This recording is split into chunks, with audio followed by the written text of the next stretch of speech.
आज तो बहुत सारे फल मिल गए, वो भी कितने अच्छे अच्छे। काश मैं भी कोई काम कर पाता और थोड़े पैसे कमा पाता, तो मैं भी स्वादिष्ट स्वादिष्ट भोजन खरीद पाता और आनंद उठा पाता। लेकिन क्या कर सकते हैं, मेरे मनहूस होने की वजह से मुझे तो गांव से ही निकाल दिया गया है कि मंदिर में जाकर प्रसाद चढ़ा लूं। पता नहीं मुझे मंदिर गए कितने दिन हो गए हैं, अभी तक शायद गांव के सभी लोग उठे नहीं होंगे। मुझे जल्दी जाकर भगवान के दर्शन कर लेने चाहिए। ऐसा कहते ही श्याम थोड़े फल लेकर गांव के मंदिर की ओर जाने लगा। लेकिन जाते जाते अचानक से ही मुखिया मिल जाता है और श्याम को देख लेता है। छी छी छी छी छी, हे भगवान, ये सुबह सुबह किस मनहूस की शक्ल दिख गई। अब पता नहीं मेरे साथ आज क्या बुरा होगा। अरे ओ मनहूस, तुझे कितनी बार कहा है कि इस गांव में आना तो दूर, तू इस गांव को देखेगा तक नहीं। पर तुझ जैसे बेवकूफ के दिमाग में ये बात घुसे तब ना। पर मुखिया जी, मैं तो यहाँ बस मंदिर में भगवान की पूजा करने और उन्हें ये फल चढ़ाने जा रहा था। क्या तू क्या चाहता है कि मंदिर भी बर्बाद हो जाए? तेरे मंदिर जाने से भला किसका भला होगा? लेकिन अगर तू मंदिर ना जाए तो पूरे गांव का भला होगा। इसीलिए यहाँ से चला जा और याद रखना, अगर फिर मैंने तुझे इस गांव के आसपास भी देखा तो सोच लेना, इस गांव से क्या इस राज्य में भी तू कहीं नहीं रह पाएगा।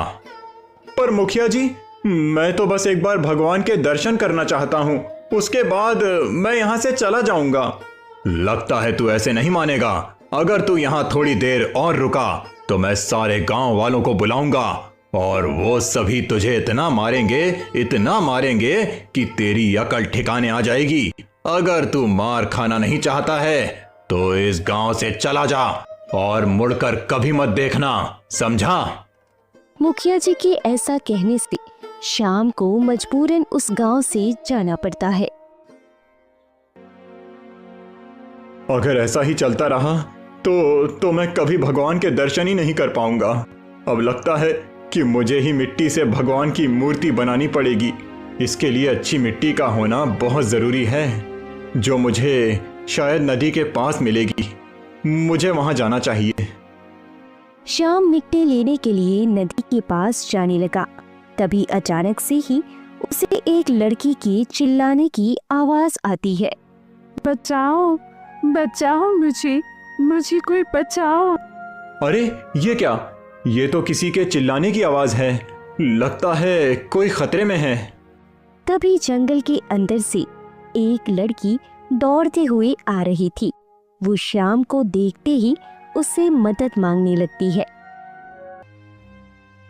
मुझे बचा लीजिए महाशय, मेरे पीछे कुछ डाकू पड़ गए हैं और वो मुझे पकड़ना चाहते हैं। अगर आप मेरी मदद करते हैं तो इसके लिए मैं आपको बहुत सारा धन दे सकती हूँ। बस आप उन डाकुओं से बचा लीजिए मुझे। डाकू पीछे पड़ गए हैं? आप चिंता मत कीजिए, मैं आपको कुछ नहीं होने दूंगा। आप मेरे साथ आइए। उसके बाद श्याम उस लड़की को लेकर झाड़ियों के पीछे छिप जाता है और जब डाकू वहां पर आते हैं तो श्याम डाकुओं को भगाने के लिए बाघ की आवाज निकालने लगता है। ये क्या? ये तो बाघ की आवाज है। लगता है आज वो लड़की नहीं बच पाएगी। चलो साथियों, यहाँ से भाग चलते हैं, नहीं तो हम भी उस बाघ का शिकार बन जाएंगे। उसके बाद डाकू डर के मारे वहां से भाग जाते हैं और वो दोनों ही झाड़ियों से बाहर आ जाते हैं। आपका धन्यवाद महाशय, अगर आज आप ना होते तो पता नहीं मेरा क्या होता। अरे नहीं, धन्यवाद की कोई आवश्यकता नहीं है, ये तो मेरा फर्ज था।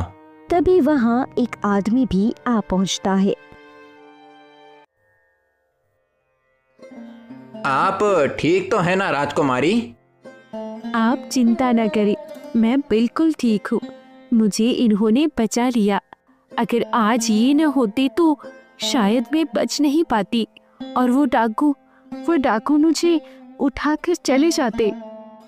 मुझे पता नहीं कि आप कौन हैं, पर आपका धन्यवाद कि आपने राजकुमारी को बचाया। इसका एहसान हम जिंदगी भर नहीं भूलेंगे। मेरा नाम श्याम है और मैं इसी जंगल में रहता हूँ और आपको धन्यवाद करने की कोई आवश्यकता नहीं है, पर मुझे यह समझ नहीं आ रहा है कि राजकुमारी इस जंगल में क्या कर रही हैं। असल में हम दूसरे गांव गए थे, सुना है कि वहां के हालात कुछ ठीक नहीं हैं, तो राजकुमारी तो बस वहां निरीक्षण करने गई थी और आते वक्त पता नहीं कहां से डाकू आ गए और उन्होंने हमारे सैनिकों पर भी हमला कर दिया, जिससे कई सैनिक घायल हो गए। क्या आप थोड़ी देर राजकुमारी का ध्यान रख सकते हैं? मुझे सैनिकों को देखने जाना पड़ेगा। जी, मैं राजकुमारी का ध्यान रखूंगा, आप निश्चिंत होकर जा सकते हैं।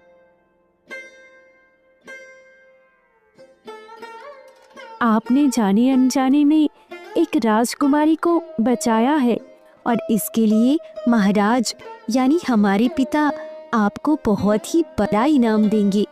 आपकी बहुत जल्द ही किस्मत बदलने वाली है। माफ कीजिए, पर नहीं चाहिए।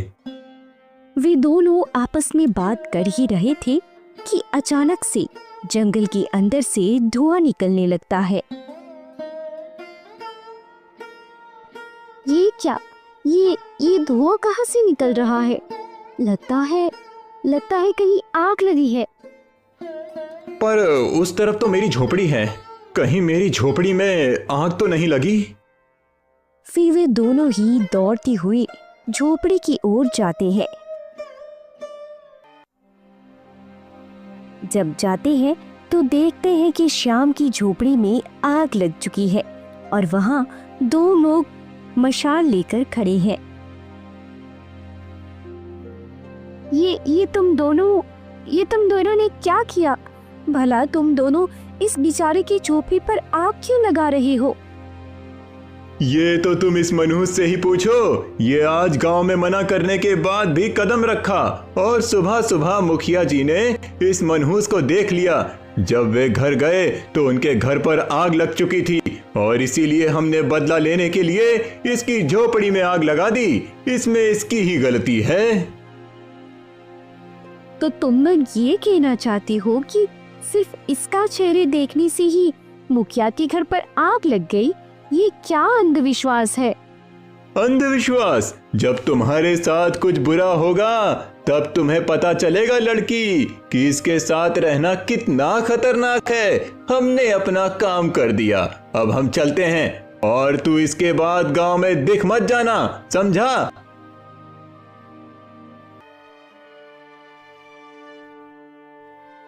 श्याम, ये तो सच में बहुत ही बुरा हुआ है, पर तुम चिंता मत करना।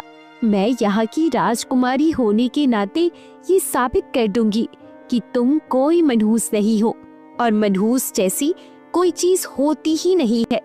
तुम देख लेना। अच्छा, अब मैं चलती हूँ, तुम अपना ध्यान रखना। शायद मुझे कभी भी उस गांव में नहीं जाना चाहिए था। अगर मैं आज उस गांव में ना गया होता तो शायद आज मेरी झोपड़ी ना जलती। पर जो हो गया सो हो गया, अब मुझे फिर से झोपड़ी बनानी पड़ेगी। चल श्याम, शुरू हो जा, इस बार पहले से भी अच्छी झोपड़ी बनानी है। उसके बाद श्याम अपनी झोपड़ी को फिर से बनाने लगा और अगले दिन तक उसने अपनी झोपड़ी बना ली। आखिरकार ये काम खत्म हुआ। अच्छा हुआ कि उन्होंने सिर्फ मेरी झोपड़ी ही जलाई थी। झोपड़ी बनाना तो कितना आसान है, पर अगर उन्होंने मुझे इस राज्य से निकाल दिया होता तो पता नहीं मेरा क्या होता। सही कहा तुमने, शायद झोपड़ी बनाना तो तुम्हारे लिए बहुत ही आसान है और इसीलिए तुमने जो किया उसकी इतनी छोटी सजा तो नहीं हो सकती ना। मैं कुछ समझा नहीं मुखिया जी, आप क्या कहना चाहते हैं? अभी समझाता हूं। तुम्हें तो याद ही होगा कि हमने तुम्हें गांव आने से मना कर दिया था, फिर भी तुम कल सुबह गांव आए। तुमने पंचायत के आदेश का उल्लंघन किया और तुम्हारी वजह से मेरे घर में आग भी लग गई और वो घर के अंदर का सारा कीमती सामान जलकर राख हो गया। पर मुखिया जी, मैंने घर में आग नहीं लगाई। तुमने आग नहीं लगाई है, पर तुम्हारी मनहूस शक्ल देखने की वजह से मेरे घर में आग लग गई और इसका भुगतान तो तुम्हें करना पड़ेगा। पर मुखिया जी, मेरे पास इतना धन नहीं है कि मैं आपके नुकसान की भरपाई कर सकूं। मैं तुमसे धन की मांग नहीं कर रहा हूं। हमने कल बहुत ही सोच विचार किया और फिर इस नतीजे पर आए हैं कि तुम हमारे गांव के लिए और इस राज्य के लिए खतरा हो, जिस कारण अब तुम्हें ये राज्य छोड़कर जाना होगा। पर मुखिया जी, अगर आप मुझे इस राज्य से निकाल देंगे तो मैं कहां जाऊंगा? दया करो मुखिया जी, मैं वादा करता हूं कि मैं आज के बाद कभी भी उस गांव में नहीं जाऊंगा। मेरा विश्वास कीजिए मुखिया जी। हमने तुम्हें एक मौका दिया था जिसे तुमने गवा दिया है। अब हम तुम्हें इस राज्य में एक क्षण भी नहीं रुकने दे सकते। इसीलिए अच्छा यही होगा कि तुम चुपचाप इस गांव से निकल जाओ। पर मुखिया जी। गांव वालों और श्याम के बीच बहस चल ही रही थी कि तभी वहां 2 सैनिक आ जाते हैं। तुम में से श्याम कौन है? ये जो आपके सामने मनहूस खड़ा है, यही श्याम है। अच्छा, तो आप हैं श्याम, हमारे साथ चलिए, आपको राजमहल बुलाया है।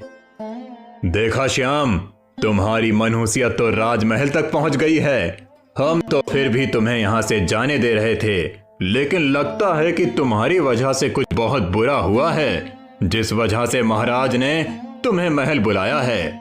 मुझे तो लगता है कि तुम्हें तुम्हारी मनहूसियत के लिए जरूर फांसी की सजा देने वाले हैं। अरे नहीं नहीं, आप गलत समझ रहे हैं। इन्होंने कुछ नहीं किया है। इन्हें तो महल इसलिए बुलाया जा रहा है क्योंकि राजकुमारी ने इन्हें अपने वर के रूप में चुना है और इनसे विवाह करना चाहती हैं। ये क्या बकवास कर रहे हैं? ये मनहूस और राजकुमारी का होने वाला पति। मैं कोई बकवास नहीं कर रहा हूँ, ये सच है। अब आप चलिए श्याम, आपको जल्दी से जल्दी राजमहल बुलाया गया है। जी चलिए।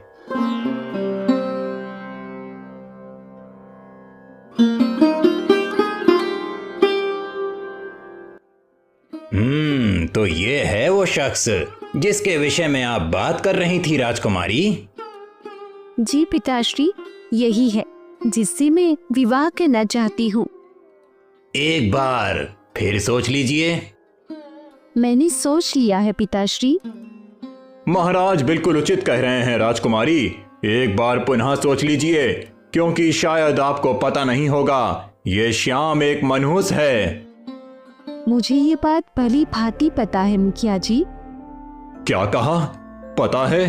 तो फिर आप इससे विवाह क्यों करना चाहती हैं? क्योंकि मैं अंधविश्वास में नहीं मानती मुखिया जी। श्याम एक मनहूस है, ये एक अंधविश्वास है, इसके अतिरिक्त और कुछ नहीं। और इस राज्य की राजकुमारी होने के नाते इस अंधविश्वास को खत्म करना मेरी जिम्मेदारी है। आप गलत सोच रही हैं राजकुमारी। ये कोई अंधविश्वास नहीं है। ये श्याम जिसके भी साथ रहता है, उसके साथ कुछ ना कुछ अवश्य बुरा होता है। अभी भी वक्त है, आप इसे इस राज्य से निष्कासित कर दीजिए, अन्यथा ये एक दिन हमारे राज्य के लिए बहुत ही बड़ा संकट बन सकता है। ये सच नहीं है मुखिया जी। आपने कहा कि श्याम जिसके भी साथ रहते हैं उसके साथ कुछ न कुछ बुरा जरूर होता है, परंतु वो श्याम ही है जिसके कारण मेरी जान बची थी। आपकी जान बचाई थी? हम कुछ समझे नहीं। जब हम जंगल से महल आ रहे थे तभी कुछ डाकू हाथ धोकर हमारे पीछे पड़ गए थे, जिसके बाद श्याम ने अपनी सूझबूझ से हमें बचा लिया, अन्यथा आज हम आप सबके सामने नहीं होते। अगर ये सच में मनहूस होते तो हमें तो इससे भी बड़ी संकट में फंसना चाहिए था ना। पर इनसे मिलने से तो संकट आने की बजाय संकट तो टल गया। ये आप क्या कह रही हैं राजकुमारी जी? हमें तो अभी भी विश्वास नहीं हो रहा है। आप एक बार पुनः सोच लीजिए राजकुमारी, कहीं लेने के देने न पड़ जाएं। हमने सोच लिया है, अब जो होगा देखा जाएगा। तो ठीक है श्याम, आज से तुम हमारे साथ हमारे राजमहल में रहोगे। उसके बाद मुखिया और सारे गांव वाले वहां से चले जाते हैं और महाराज भी। अच्छा सुनिए राजकुमारी जी, आपने ऐसा क्यों किया? हम तो बस आपका ऋण उतारना चाहते हैं। बस अपने उन डाकुओं से हमारी जान बचाई थी, अब हमारी बारी है। पर राजकुमारी, अगर मेरे यहाँ होने से कुछ बुरा हुआ तो? आप इतना मत सोचिए, ऐसा कुछ नहीं होगा। आप भरोसा रखिए, बस आज का दिन किसी तरह पार हो जाए, उसके बाद आपके सर से मनहूस होने का दाग मिट जाएगा। राजकुमारी के ऐसा कहने के बाद से श्याम बहुत ही बेचैन हो गया और रात भर वह सो नहीं पाया। पूरे एक दिन बीत जाते हैं पर कुछ भी बुरा नहीं होता और अगले दिन फिर से मुखिया गांव वालों के साथ आ जाता है। देखा मुखिया जी, मैंने कहा था ना कि श्याम मनहूस नहीं है। देखिए, अब पूरे एक दिन गुजर चुके हैं और ऐसा कुछ नहीं हुआ जिससे आप श्याम को मनहूस कह सकते हैं। पर मुझे अब भी इस मनहूस पर भरोसा नहीं है। जब ये अनाथ आश्रम में था तो इसके 12 वर्ष हो जाने के बाद अनाथ आश्रम बंद हुआ। इसीलिए मेरा मानना यह है कि भले ही आज कुछ नहीं हुआ पर आगे भी कुछ नहीं होगा। क्या आप ये दावे के साथ कह सकती हैं? बस मुखिया जी, बहुत हो गया। मुझे विश्वास नहीं हो रहा है कि आप एक गांव के मुखिया होकर इन सब बातों पर विश्वास करते हैं। आप भला किसी को भी मनहूस कैसे कह सकते हैं? और इसने तो मेरी पुत्री की जान बचाई है। चाहे कुछ भी हो जाए, मैं इसे मनहूस कभी नहीं मानने वाला। पर महाराज, आप बात को समझ नहीं रहे हैं। दोनों के बीच बहस चल ही रही थी कि अचानक से एक सैनिक आता है और कहता है, अनर्थ हो गया महाराज, अनर्थ हो गया। अनर्थ हो गया? क्या अनर्थ हो गया? महाराज, किसी चोर ने राजमहल के राजकोष से बहुत सारा धन चुरा लिया महाराज। ये क्या बोल रहे हो? भला इतने सैनिकों के होते हुए कोई राजकोष को हाथ भी कैसे लगा सकता है? देखा महाराज, मैंने कहा था ना, ये श्याम मनहूस है। अब हो गया ना साबित। जिस राजकोष को कोई हाथ लगाने के बारे में सोच भी नहीं सकता, उसी राजकोष की चोरी हो गई, वो भी तब जब श्याम आपके राजमहल में आया। ये इत्तेफाक तो नहीं हो सकता है ना महाराज? ये आप क्या कह रहे हैं? आप भला चोर ने चोरी की, उसमें श्याम की क्या गलती? श्याम की बस इतनी सी गलती है कि वो इस राजमहल में आया जिससे राजमहल में चोरी हुई। क्योंकि श्याम एक मनहूस इंसान है, वो जहां भी जाता है वहां कुछ ना कुछ बुरा अवश्य होता है। आप ये समझ नहीं पा रही हैं। मैं ये बात मानना तो नहीं चाहता हूं, पर ये सारी घटनाएं इसी तरफ इशारा कर रही हैं कि श्याम एक मनहूस है। पिताजी, आप भी? माफ करना पुत्री, पर मुखिया जी उचित कह रहे हैं। अगर श्याम मनहूस नहीं है तो इसके आने के बाद ही राजकोष की चोरी क्यों हुई? इसके आने से पहले क्यों नहीं? हो सकता है कि ये बस एक इत्तेफाक हो और कुछ नहीं। जो भी हो, पर हम और खतरा नहीं उठा सकते। श्याम, तुमने हमारी पुत्री के प्राण बचाए हैं और इसीलिए मैं तुम्हारा ऋणी रहूंगा। पर अब तुम्हें यहां से जाना होगा। नहीं पिताजी, ये गलत है। आप सब ऐसा कैसे कर सकते हैं? अगर आप सबको सच में लगता है कि श्याम मनहूस है और राजमहल में कुछ बुरा इसलिए हुआ क्योंकि श्याम यहाँ आया था, तो ठीक है, मैं श्याम के साथ उसकी कुटिया में अकेले पूरा दिन बिताऊंगी। फिर देखते हैं कि मेरे साथ क्या बुरा होता है। नहीं पुत्री, तुम ऐसा नहीं कर सकती हो। इसमें बहुत ही खतरा है। मैं तुम्हें ऐसा नहीं करने दूंगा। पिताजी, आप मुझे कृपया करके मत रोकिए। श्याम का मुझ पर बहुत बड़ा एहसान है। आप भरोसा रखिए, मुझे कुछ नहीं होगा। उसके बाद श्याम राजकुमारी के साथ जंगल चला गया अपनी झोपड़ी में। मुझे क्षमा कीजिएगा राजकुमारी, मेरी वजह से आपको इतना कुछ करना पड़ रहा है। इसमें क्षमा कैसी? मैं समझ सकती हूँ कि आप पर क्या बीती होगी। रोज सबके ताने सुनना, गांव न जा पाना, अकेले रहना, ये सब तकलीफों के सामने तो हमारी तकलीफ तो कुछ भी नहीं है। आप चिंता मत कीजिए और हमारे ऊपर भरोसा रखिए, सब ठीक हो जाएगा। आप कह रही हैं तो ठीक है। वैसे यहाँ खाने के लिए कुछ नहीं है क्या? हमें बहुत जोरों की भूख लगी है। मुझे माफ कर दीजिए राजकुमारी, मैं अभी आपके लिए स्वादिष्ट और अच्छे फल तोड़ कर लाता हूँ। आप यहीं रहिएगा, कहीं जाइएगा नहीं, ठीक है? ठीक है, पर जल्दी आइएगा। श्याम फिर जंगल के अंदर फल तोड़ने के लिए चला जाता है और इस तरह राजकुमारी अकेली रह जाती है। खतरे से अनजान होकर वह श्याम की राह देख रही होती है कि तभी अचानक से ही एक सर्प वहां आ जाता है।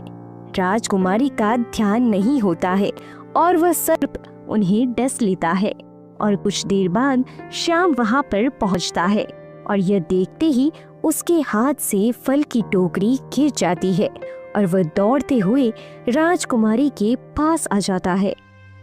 राजकुमारी जी, ये आपको क्या हो गया? आप बेहोश कैसे हो गईं? राजकुमारी जी उठिए, आप सुन पा रही हैं? राजकुमारी उठिए। तभी श्याम की नजर राजकुमारी के पैरों में जाती है जहां सर्प ने काटा हुआ था। हे भगवान, ये क्या हो गया? मुझे राजकुमारी को ऐसे अकेले नहीं छोड़ना चाहिए था। ये सब मेरी ही गलती है। इस गांव में जंगली जानवर और सांपों का खतरा है। मुझे ये बात ध्यान में रखनी चाहिए थी। अब मुझे कैसे भी करके सर्प का जहर निकालना पड़ेगा। श्याम अपने मुंह से सांप का जहर राजकुमारी के पैरों से निकालने लगा। कुछ देर तक निकालने के बाद राजकुमारी होश में आती है। राजकुमारी, आखिरकार आप होश में आ ही गईं। पता है मैं कितना डर गया था। मुझे माफ कर दीजिएगा राजकुमारी जी, ये सब मेरी वजह से हुआ। अगर मैं आपको अकेला ना छोड़ता तो ये सब कभी नहीं होता। आप ऐसा बिल्कुल मत सोचिए श्याम, गलती तो मेरी थी कि मैंने ध्यान नहीं रखा अपना। मुझे समझना चाहिए था कि ये जंगल है और यहाँ कुछ भी हो सकता है, पर कुछ भी हो आपने फिर से मेरी जान बचाई है। श्याम, अब तो पिताजी मान ही जाएंगे कि आप कोई मनहूस नहीं है। अब हम चलते हैं यहाँ से। जी, जैसा आप कहें। उसके बाद राजकुमारी और श्याम महाराज के पास उनके महल जाते हैं और राजकुमारी को देखकर सब हैरान हो जाते हैं कि उन्हें कुछ क्यों नहीं हुआ। तभी मुखिया की नजर राजकुमारी के पैरों में जाती है। ये सब क्या है राजकुमारी जी? आपके पैरों में ये घाव कैसे? जी, ये मुझे एक सर्प ने काटा था। जब मैं जंगल में थी तब। क्या कहा? एक सर्प ने काटा था? देखा महाराज, मैंने आपसे कहा था ना, ये श्याम एक मनहूस है। इसके साथ जाते ही राजकुमारी को सर्प ने काट लिया। वो तो भगवान की कृपा थी, इसीलिए राजकुमारी को कुछ नहीं हुआ। नहीं मुखिया जी, ये सच नहीं है। जब मुझे सर्प ने काटा था तब तो श्याम वहाँ पर था भी नहीं। अगर वो होता तो मुझे पूरा यकीन है कि सर्प मुझे नहीं काटता। इसके अलावा वो श्याम ही है जिसकी वजह से मैं आज भी बच पाई हूँ। श्याम ने ही मेरे पैरों से जहर निकालकर औषधि लगाई जिससे मैं स्वस्थ हो पाई। भले ही श्याम ने आपको बचाया हो, पर सर्प ने आपको इसीलिए काटा क्योंकि आप श्याम के साथ गई थी, इस मनहूस के साथ। आप अब भी समझ नहीं पा रहे हैं मुखिया जी। समझ तो आप नहीं पा रही हैं। मुखिया जी बिल्कुल उचित कह रहे हैं। माफ कीजिएगा, पर अब हम आपकी बात नहीं मान सकते। श्याम, तुमने हमारी पुत्री की जान बचाई थी उन डाकुओं से, इसके लिए हम तुम्हारे ऋणी हैं। पर तुम्हारी ही वजह से राजकोष की चोरी हुई और राजकुमारी को सर्प ने भी डसा। इसीलिए हम ये आदेश देते हैं कि तुम अब इस राज्य में नहीं रह सकते हो। तुम हमारे राज्य के लिए एक खतरा हो और इसके लिए तुम्हें हम इसी वक्त राज्य से निकलने का आदेश देते हैं। नहीं पिताजी, ऐसा मत कीजिए। आप किसी निर्दोष के साथ ऐसा नहीं कर सकते। वो तो शुक्र मनाइए कि श्याम ने आपकी जान बचाई थी, इसीलिए हम इन्हें जाने दे रहे हैं, अन्यथा इसे हम फांसी की सजा दे देते। श्याम, उम्मीद है कि तुम हमारे फैसले का मान रखोगे और इस राज्य में मुड़ के कभी नहीं देखोगे। जी महाराज, मैं समझ गया और आपका धन्यवाद मुझे जाने देने के लिए। नहीं नहीं, रुकिए श्याम, मैं आपको यहाँ से जाने नहीं दूंगी, चाहे कुछ भी हो जाए। कोई बात नहीं राजकुमारी, वैसे भी मैं अकेला ही रहता आया हूँ, मेरे साथ आज तक कुछ अच्छा नहीं हुआ। पर अब आप अपना ध्यान रखिएगा, क्योंकि अब मैं नहीं आ सकता आपको बचाने के लिए। अच्छा, तो अब मुझे चलना चाहिए। किस्मत ने चाहा तो हम फिर मिलेंगे। राजकुमारी श्याम की बातों को सुनकर भावुक हो जाती है और रोने लगती है और श्याम उस समय राज्य से चला जाता है, हमेशा हमेशा के लिए। और उसके 1 महीने बाद कितना अच्छा लग रहा है। ऐसा लग रहा है जैसे कितनी शांति हो गई है उस मनहूस के जाने के बाद। सही कह रहे हैं मुखिया जी, अब पूरे 1 महीने गुजर चुके हैं पर अभी तक कुछ भी बुरा नहीं हुआ। मुझे तो लगता है कि उसे पहले ही यहाँ से भगा देना चाहिए था। सही कह रहे हो मित्र, अगर मैंने ऐसा पहले ही कर दिया होता तो कम से कम मेरा घर तो नहीं जलता। वे दोनों ही आपस में बात कर ही रहे थे कि अचानक राजमहल से एक घोषणा आती है। सुनो सुनो सुनो, सभी को सूचित किया जाता है कि अब सब 1 महीने के लिए भोजन की व्यवस्था कर लें, क्योंकि बहुत ही जल्द युद्ध होने वाला है। दूसरे राज्य के राजा ने युद्ध की घोषणा की है, जल्दी ही युद्ध होगा और इसीलिए कुछ दिनों तक आप सभी को घर में ही रहना पड़ेगा या गांव छोड़कर जाना भी पड़ सकता है। तो अपना और अपने परिवार का ध्यान रखें। सुनो सुनो सुनो। अरे ये क्या मुखिया जी, युद्ध होने वाला है, वो भी हमारे पड़ोसी राज्य से। वो तो बहुत ही शक्तिशाली है, क्या हम टिक भी पाएंगे? ये तो सच में बहुत बड़ी मुसीबत है। हमें अभी महाराज के पास जाकर उनसे बात करनी पड़ेगी। मुखिया और गांव के कुछ लोग महाराज के पास जाते हैं। प्रणाम महाराज, ये क्या सुन रहे हैं? पड़ोसी राज्य हम पर हमला करने वाला है। आपने सही सुना है मुखिया जी, हमने उनसे संधि करने की भी कोशिश की, परंतु वो नहीं माने और उन्होंने युद्ध की घोषणा भी कर दी। हमें तो ये डर है कि हम हार ना जाएं, क्योंकि उनकी सेना हमारी सेना से 5 गुना बड़ी है और उनके पास हमसे ज्यादा हथियार और हाथी घोड़े भी हैं। 5 गुना बड़ी सेना? तब तो हम किसी भी हाल में नहीं जीत सकते महाराज। ये क्या हो गया? अब हमारा क्या होगा? ये तो बहुत ही बड़ी मुसीबत है। ये तो आपके घर जलने से, राजकोष की चोरी होने से और हमें सर्प के डसने से भी बहुत बड़ी मुसीबत है। पर अब तो श्याम ही है, नहीं तो फिर ऐसा कैसे हो गया मुखिया जी? मैं कुछ समझा नहीं राजकुमारी जी।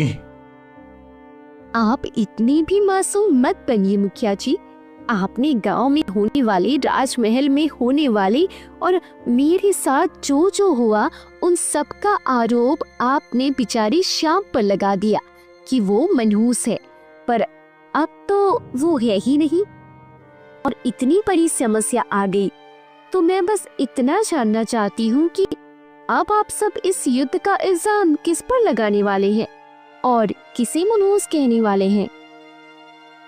देखिए, मैं आपकी बात समझ रहा हूँ कि आप क्या कहना चाहती हैं, पर अभी इस समय ये सब बात सोचने का समय नहीं है। हमें जल्दी ही कुछ करना पड़ेगा, अन्यथा ये राज्य दूसरे राज्य के राजा के पास चला जाएगा। सभी लोग युद्ध की बात से बहुत डर गए थे और परेशान हो गए थे और उन्हें समझ नहीं आ रहा था कि वो क्या करें। तभी एक सैनिक आता है। प्रणाम महाराज, एक दूत आया है दूसरे राज्य के राजा का संदेश लेकर, और वो आपसे मिलना चाहता है। एक दूत आया है, उसे जल्दी अंदर भेजो।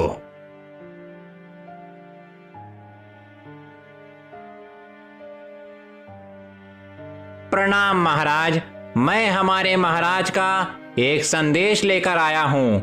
मुझे संदेश सुनाने की इजाजत दें। इजाजत है।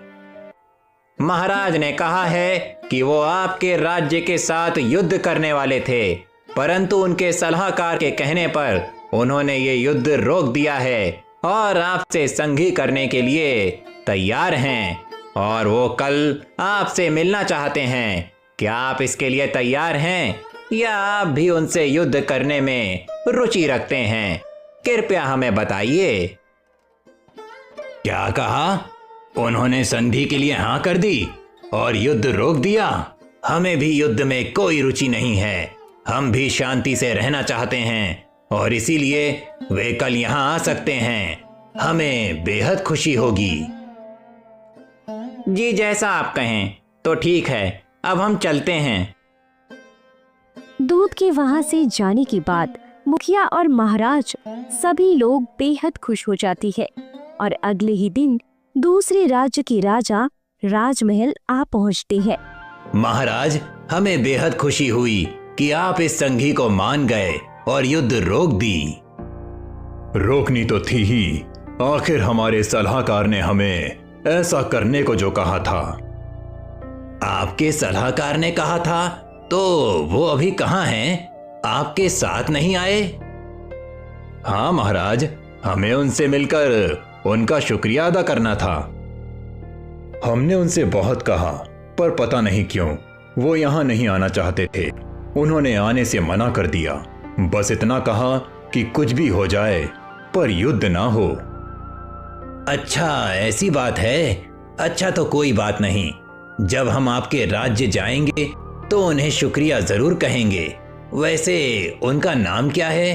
क्या हम ये जान सकते हैं? उनका नाम श्याम है। महाराज के ऐसा कहते ही सारे गांव वाले, मुखिया और महाराज सब चौंक जाते हैं। श्याम नाम है? क्या आप मुझे उनके बारे में और कुछ बता सकते हैं? उनके बारे में उनकी तो जितनी प्रशंसा की जाए उतनी कम है। वो हमें 1 महीने पहले ही मिले थे। जब वो उस राज्य में आए थे उनके पास तो एक आना तक नहीं था। फिर वे हमारे राज्य में काम करने लगे। उनका काम बहुत ही सुंदर था। जो भी काम करते थे वो उत्तम ही करते थे और बहुत ही दयालु भी थे। राज्य में सभी की मदद करते थे बिना किसी स्वार्थ के।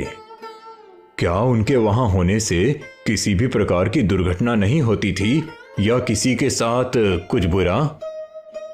ये आप क्या कह रहे हैं? उल्टा तो जहां भी कुछ बुरा होता था वो वहां उनकी मदद करते थे। क्या आप सच कह रहे हैं? और नहीं तो क्या। एक दिन तो मैं एक निर्दोष को फांसी की सजा देने वाला था, परंतु श्याम ने हमें रोका और उन्होंने अपनी सूझबूझ से असली अपराधी का पता लगाकर उस बेचारे को बचा लिया। और वो पहले व्यक्ति थे जिन्होंने हमसे ऊंची आवाज में बात की थी और कहा था कि हमें किसी को भी बिना सोचे समझे सजा नहीं देनी चाहिए। क्रोध में आकर तो बिल्कुल नहीं। उनकी बुद्धि और हिम्मत को देखते हुए हम काफी प्रसन्न हुए और उन्हें अपना सलाहकार रख लिया। वो तो बहुत ही समझदार और अच्छे इंसान हैं, सबकी मदद करते हैं। पर आप सब ऐसा क्यों कह रहे हैं? हम बताते हैं महाराज कि ये सब ऐसे क्यों कह रही है। उसके बाद राजकुमारी ने महाराज को सारी बात विस्तार से बताई। महाराज ये सुनने के बाद थोड़े क्रोधित हुए और कहा, अब मैं समझा कि वो यहाँ क्यों नहीं आना चाह रहे थे। आप सब किस युग में जी रहे हैं? आप सब अब भी इन अंधविश्वास जैसी चीजों में विश्वास रखते हैं, पर फिर भी आप सबके इतना कुछ करने के बाद भी श्याम ने इस राज्य को बचाया। वो तो सच में एक बहुत बड़े और सच्चे इंसान हैं। मुझे गर्व है कि वो मेरे सलाहकार हैं। अच्छा, तो अब हम चलते हैं और आप सब चिंता मत कीजिएगा। अब श्याम यहाँ कभी नहीं आएंगे। वो आना भी चाहेंगे तो हम उन्हें ऐसी घटिया जगह पर कभी नहीं आने देंगे। महाराज के ऐसा कहते ही वो वहां से चली जाती है और गांव वालों, मुखिया और महाराज को अपनी गलती का एहसास होता है और इसके साथ श्याम का जीवन भी सुधर जाता है और उन सभी को अपनी गलती का एहसास भी होता है, जिससे श्याम के माथे पर लगा मनहूसियत का दाग हमेशा हमेशा के लिए हट